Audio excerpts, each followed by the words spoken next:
बिस्मिल्लाहिर्रहमानिर्रहीम। अस्सलाम वालेकुम viewers, welcome to my channel cooking with Malika. उम्मीद है कि आप सब खैर आफियत से होंगे। अल्लाह ताला आपको हमेशा होश और आबाद रखे, आमीन सुम्मा आमीन। तो व्यूअर्स, आज हम एक डेज़र्ट की रेसिपी लेकर आपकी खिदमत में हाजिर हैं, जिसको बनाना बेहद आसान है, खाने में उतनी ही ज़्यादा लजीज और मज़ेदार है। तो जी हाँ व्यूअर्स, आज हम बनाने जा रहे हैं चावलों की खीर। बहुत ही टेस्टफुल बनने वाली है, बहुत ही जल्दी बन जाने वाली है। बहुत ही कम मेहनत के साथ हमने मज़ेदार सी चावलों की खीर कैसे रेडी की, इंशाल्लाह मैं आपसे ज़रूर शेयर करूंगी। लेकिन उससे पहले आपसे हम्बल रिक्वेस्ट है कि अगर आपको मेरी वीडियो अच्छी लगे तो प्लीज़ लाइक और शेयर कर दीजिएगा। चैनल पर नए हैं तो चैनल सब्सक्राइब करके बेल आइकन प्रेस कर दीजिएगा, ताकि आपको मेरी नई नई वीडियोज़ की नोटिफिकेशन फ़ौरन से मिल सके, जो फ्री ऑफ कॉस्ट है। तो चलिए व्यूअर्स, देख लेते हैं कि हमने ये मज़ेदार सी, बहुत ही डिलीशियस गुड लुकिंग चावलों की खीर कैसे रेडी की। तो इसके लिए भी बस एक बर्तन जिसके अंदर आप खीर बनाना चाहते हैं उसको रख देते हैं चूल्हे के ऊपर, और इसके अंदर शामिल कर देते हैं 1 लीटर दूध। दूध हम फुल फैट ले लेंगे, यानी कि इसके अंदर मलाई भी मौजूद है। मलाई के साथ ही हमने ये दूध शामिल कर दिया है बर्तन के अंदर, और इसको बॉयल आने देते हैं। और जब तक ये बॉयल होती है हमने एक और काम करना है, वो ये कि हमने चावलों को क्रश कर लेना है। चावलों को मैंने 3 से 4 घंटे के लिए भिगो के रख दिया था। अब आप देख सकते हैं कि ये बिल्कुल सॉफ्ट हो चुके हैं, नरम हो चुके हैं, और आप इनको हाथों की मदद से ही मैश कर सकते हैं। और अगर आप हाथों की मदद से इनको मैश नहीं करना चाहते तो थोड़ी देर के लिए मिक्सिंग जार में आपने इसको चला लेना है और क्रश्ड फॉर्म में ले आना है। तो मैं इसको हाथों की मदद से ही क्रश करके रख लूँगी एक साइड पे। और आइए व्यूअर्स, दूध देख लेते हैं। दूध भी आप देख सकते हैं कि बॉयल हो चुका है। दूध बॉयल होने के बाद इसके अंदर हम इलायची के कुछ दाने शामिल करेंगे। 4 अदद इलायची ले ली हैं, इसके मैंने दाने निकाल लिए हैं, इसके अंदर ऐड कर देते हैं।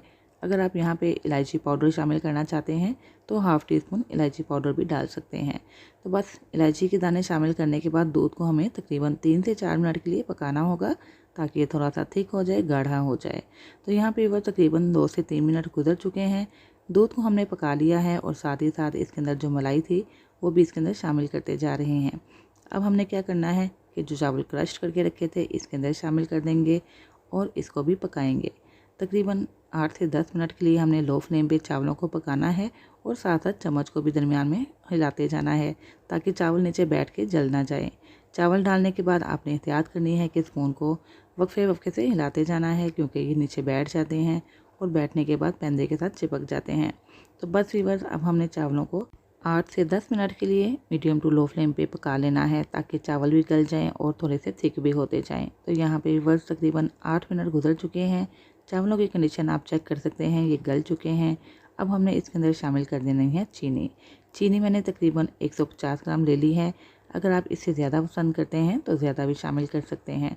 तो चीनी को शामिल करने के बाद भी चीनी का जो पानी होता है ना, मॉइस्चर वगैरह, वो रिलीज़ होना शुरू हो जाता है। इस पानी को हमने खुश्क करना है। तो चलिए बस, अब हम इसके अंदर शामिल कर देते हैं 3 से 4 tablespoon milk powder. Milk powder को हमने शामिल करने के बाद मिक्स कर लेना है। मिल्क पाउडर में ये खासियत मौजूद होती है कि ये गर्म दूध के अंदर भी डिज़ोल्व हो जाता है, इसके लम्स नहीं बनते, इसलिए इसको हमने पहले से घोल कर शामिल नहीं किया।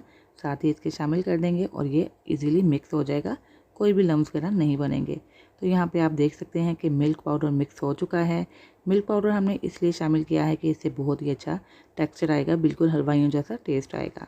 अगर आप इसको शामिल करना चाहते हैं कर दीजिए, वरना इसको स्किप भी कर सकते हैं। तो चलिए बस, इस खीर को मज़ीद फ्लेवरफुल बना देते हैं। इसके अंदर हमने 150 ग्राम खोया शामिल कर दिया है, और यहाँ पे कुछ रेशे हैं ज़ाफ़रान के। अगर आपके पास है तो शामिल कर दें, वरना इसको स्किप कर दें। ज़ाफ़रान शामिल करने से कलर भी अच्छा आ जाएगा और खुशबू भी अच्छी हो जाएगी। कुछ ड्राई फ्रूट्स हैं, अगर आपके पास मौजूद हैं शामिल कर दें। यहाँ पे मैंने बादाम क्रश किए हुए थे, वो शामिल कर दिए हैं। पिस्ता शामिल कर दिया है, और कुछ किशमिश है जिसको धो के रख लिया था, इसको भी शामिल कर दिया है। इन सारे ही ड्राई फ्रूट्स को आपने मिक्स कर लेना है, और तकरीबन 2 से 3 मिनट के लिए पका लेना है, ताकि ये थोड़ी सी थिक हो जाए। तो यहाँ पे व्यूअर्स, आप देख सकते हैं कि खीर का कितना अच्छा सा कलर आ चुका है, और ये काफ़ी हद तक थिक भी हो गई है, यानी कि गाढ़ी हो चुकी है।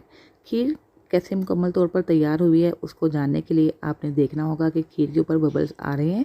अगर बबल्स आ रहे हैं तो इसका मतलब है कि खीर रेडी है।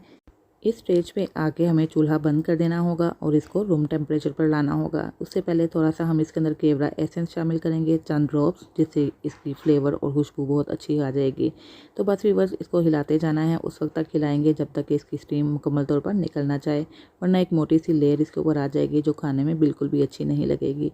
तो खीर रूम टेम्परेचर पर आ गई है, हमने वक्फे वक्फे से इसके अंदर स्पून भी स्टर किया है और ये मज़ेदार सी बहुत ही डिलीशियस बिल्कुल हलवाई जैसी खीर रेडी हो चुकी है।